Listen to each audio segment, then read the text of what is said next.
around kegs, like full kegs. Like, I wish I was kidding. I was the only person that would change out the kegs properly. And I remember all the other people on the bar would kind of sit there and fumble their thumbs. They'd be like, well, I don't know how to change out this keg or this keg. And I remember when the pub was absolutely heaving on the old firm games, I would run down to the basement and I would be throwing kegs around, fucking fuming, like, fucking useless pieces of shit. Again, it was a different time. I've mellowed out a little bit.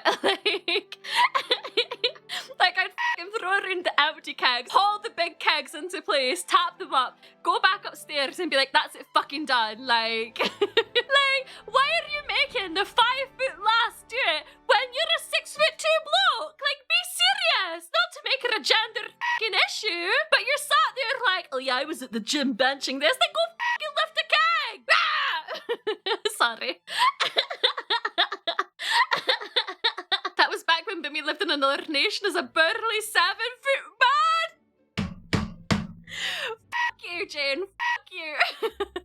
Yeah, though I would genuinely do that. I would get so pissy with the coworkers, like, all the time. Like, so pissy with them. You miss bartending. I hate making cocktails. Love pulling pints. Love working behind the pub. I used to get tips all the time. Like, genuinely, a lot of the part-time workers hated me because some nights because I worked in a town that was known for, like, the offshore workers, there was some nights I was taking home, like, 60 quid in tips and they were taking home, like, a fiver at best. And I remember there was this girl, she started working there and she maybe worked, like, 2 days a week. And I remember she put in, like, the group chat for, like, for the pub. She was like, why don't we start splitting tips? Because I think it's more fair. And I remember, like, laugh emojiing and going, why the f*** would I split my tips if your DNA work can? Like, be serious. Like, I don't mean to be a bitch, but if I'm the one, like, giving them all the charm and great service, it's different when you're working in a restaurant. But if I'm in the pub giving them great service, why am I giving you my tips? Split this, you twat!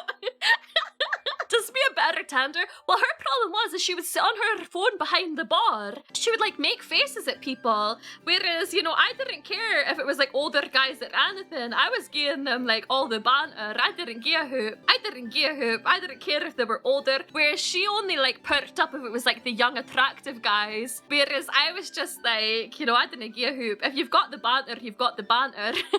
I remember there were some cheeky guys that were like, oh, can you like wobble your hand to pour some more alcohol in? And I remember wobbling my hand and splashing it off to the side of the cup and staring into their soul as I did it. Like, no, fuck you. You pay what you get for. Like, you get what you pay for, you know? Like, big butts, that's me. Offshore life is dude. Coming into town and listening to Bim Yap must have been such a relief. Oh, I was always bantering with them, like, genuinely.